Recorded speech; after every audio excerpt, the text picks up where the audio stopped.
Solar power or no to solar power? Hello, my name is Isaac George. Thank you for tuning to my channel. Have you been pondering about installing solar panels for your home energy needs? I started this journey about 10 years ago and took a pause after the initial research, because it was too expensive back in 2013. This is a $30,000 question for many. Let's get started. Here are a few simple questions to answer before you take a decision. Do you have high electricity bills each month? Are you interested in saving money on utility bills? Are you interested in green energy? Do you own an electric vehicle or you plan to buy an electric vehicle? If you do not have an answer now, watch the rest of the video and it will help you decide. Solar energy can be used for home heating, home cooling, hot water for homes or swimming pools. Solar energy can meet all your electricity needs. Here is a quote: "Success is not final. Failure is not fatal. It is the courage to continue that counts." After procrastinating for 6 years, I decided to take the plunge. Here are some statistics of energy consumed around the world in 2022 by different countries in MTOE units. 1 MTOE unit is equivalent to millions of tons of oil used. Projected power requirements for the world in 2024: 859 MTOE or 9,990,170,000 megawatt-hour. This chart shows renewable energy production around the world in 2022. 35% of energy produced by Portugal is renewable energy. Annual sunshine hours around the world. Central Africa, that is, around Sahara Desert. They receive in excess of 4,000 hours of sunshine every year. This chart shows total energy consumption from 1990 to 2022. Almost 15,000 MTOE units was consumed, which is equivalent to burning 15,000 million tons of oil. Here are the estimates I received over the years: 2013, 2016 and 2019. You will notice that in 2013 the cost was about $10,000 for a 3.5 kilowatt array, with a projected payback in 16 years, after federal tax credit of 30%. In 2016 the proposal I received was for $10,206 for a 3.15 kilowatt array. These were newer and more efficient panels with a projected payback of 13.1 years after federal tax credit of 30%. Finally, in 2019, I decided to install solar panels in 2 phases. Phase 1. October 2019, 24 panels were installed, facing southern skies for a total of 7.56 kilowatt array, costing $32,396 with a 10 kilowatt-hour battery power. The circuit will automatically fail over to battery backup power in case of a power outage. Phase 2. 9 additional panels were installed facing western skies in June of 2020, totaling 3.0 kilowatt power, costing $7,250. My total cost for a PV system was $28,032 after tax credits, and projected payback of 15.2 years. I would like to share a few pictures taken during Phase 1 installation of Array 1 and Array 2 facing southern skies. These include front and back views of solar panels, roof installation and framing for panels with cabling for individual microinverters for each panel. Microinverter gives you the ability to monitor each panel for daily power production. Array 1 has 14 panels. Array 2 has 10 panels. Here are some more pictures. These pictures were taken in June of 2020 during Phase 2. Installation of panels facing western skies. Total of 9 panels were installed for Array 3. PV system now has a total of 33 panels.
Installation of my solar panel system was completed first week of October 2019. It took about 10 days to get the utility company to come and inspect the system and certify the system and connect the system to the utility grid or power line.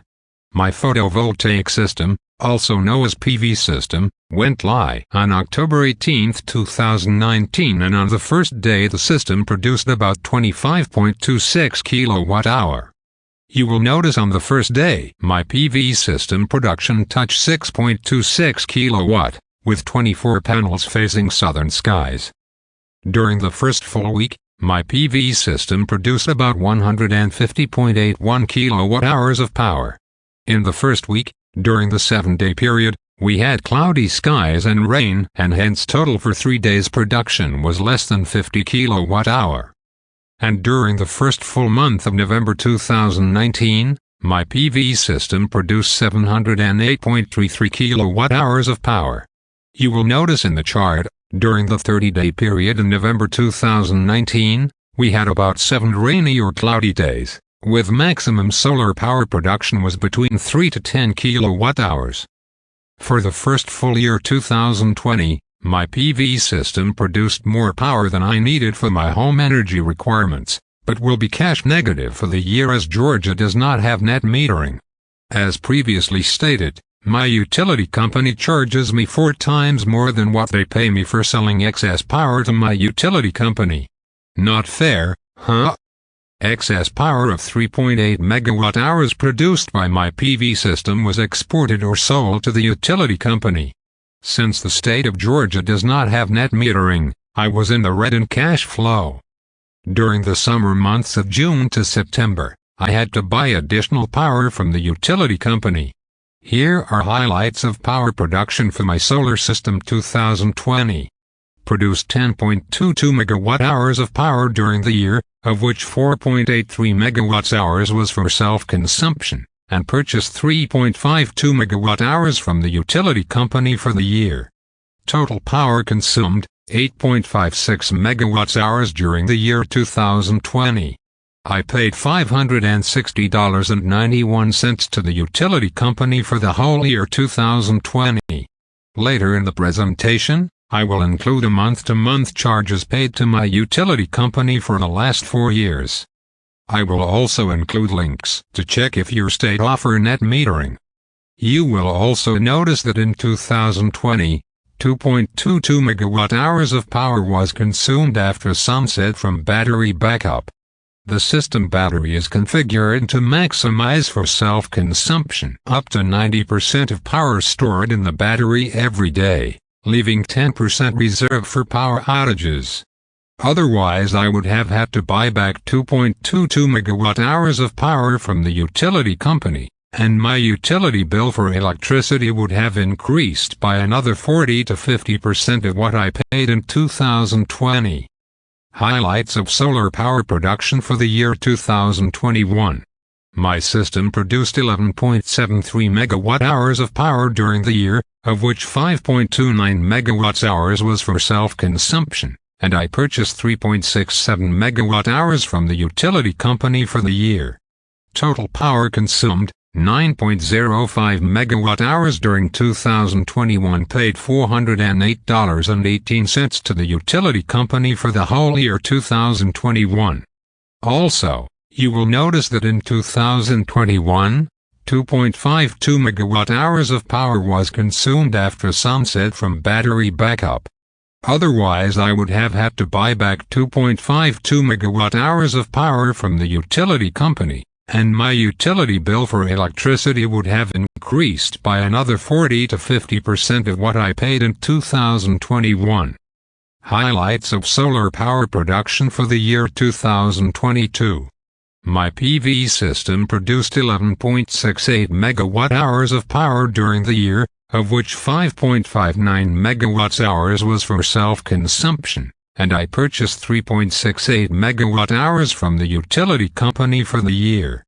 Total power consumed, 9.26 megawatt-hours during the year 2022. I paid $429.24 to the utility company for electricity consumption for the whole year of 2022. In 2022, 2.62 megawatt-hours of power was consumed after sunset from battery backup. Otherwise, I would have had to buy back 2.62 megawatt-hours of power from the utility company, and my utility bill for electricity would have increased by another 40 to 50% of what I paid in 2022.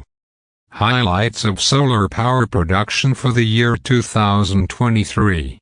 My solar system produced 11.74 megawatt-hours of power during the year, of which 5.17 megawatt-hours was for self-consumption, and I purchased 2.76 megawatt-hours from the utility company for the year. Total power consumed, 7.93 megawatt-hours during 2023. I paid $338.42 to the utility company for electricity consumption for the whole year of 2023. Again in 2023, 2.25 megawatt-hours of power was consumed after sunset from battery backup. Otherwise, I would have had to buy back 2.25 megawatt-hours of power from the utility company, and my utility bill for electricity would have increased by another 45 to 50% of what I paid in 2023. Let us look at the past 4.5 years and compare year-to-year solar power production. You will notice that my PV system produced an average of 11.5 megawatt-hours of power per year. Some of you may wonder why there is only 10.22 megawatt-hours of solar power generated in 2020. This is because the third array of panels facing western skies was installed only in June of 2020. Total power generated since the PV system went live in October of 2020 is about 50 megawatt-hours of power. Here is a summary of power generated by each panel. Each Q-cell panel comes with a microinverter, and power generated by each panel can be monitored individually. Panel number 1.1.10 was not producing sufficient power to its full efficiency in comparison with the other panels in array number 1. This was detected during my periodic check. I brought this to the attention of the installer, who in turn contacted the manufacturer. The manufacturer replaced the defective panel on the microinverter. This chart shows my monthly electricity bills from January 2018 to December 2023. In the year 2018, before installing solar panels, my annual bill was about $3,000. Since installing solar panels, my annual bill has been less than $500 a year, which is a savings of more than $2,500. Annual power requirement for my household is about 15 to 16 megawatt-hours. Without solar panels, my utility bills for electricity would have been about $3,000 to $3,500 annually. Utility rate varies with change of seasons and usage, and your consumption can vary depending on weather, like hot and humid days or cold days or rainy days. With solar panels, based on last 4 years of power consumption with an average electricity cost of $500 per year, my savings is about $2,500 to $3,000 per year, and I am confident that I will recoup my investment in about 9 to 10 years. Please pay close attention to some of the low monthly electricity bills in April of 2021, 2022 and 2023. Yes, it is not a typo. My electricity bill was only 32 cents for the month of April 2023. All the low monthly electricity bills less than $10 a month are highlighted in yellow and green. And all the high electricity bills, which are the summer months in Georgia, are highlighted in red. Final thoughts. Was it worth investing in solar power? You bet. I have no regrets in having invested in solar power, as I will recoup my investment in a few more years. Knowing what I know today, I would do a few things a little differently. Please note I have not endorsed any product mentioned in this video and have not received any monetary compensation. I also looked at other manufacturers like Enphase for inverters, and LG for solar panels, and Tesla Powerwall for battery. Tesla battery was $5,000 more than LG battery for a 10 kWh battery. Cost of design and installation of the PV system was about 50% of the material cost. Installation of PV system is much cheaper outside of the USA. Products that I used for my photovoltaic system are SolarEdge for inverter, model SE7600A, Q-Cell for panels, model P320, LG for battery storage, model R15563P3SPS. If you are going for a roof installation, ensure you have at least 10 to 15 years of roof life left on your current roof. Otherwise, in a few years you will need the help from the Solarpower installer to remove the panels first before you replace the roof on your house. I wish the lobbyists of utility company Georgia Power had not influenced the legislative branches of the state to pass a bill a few years ago to remove net metering from the state. States that have net metering have encouraged homeowners to invest in solar energy, as they do not have to invest in battery and have a better return on investment.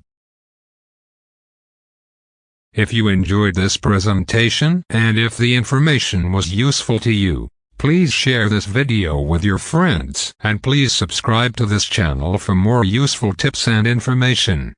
Thank you.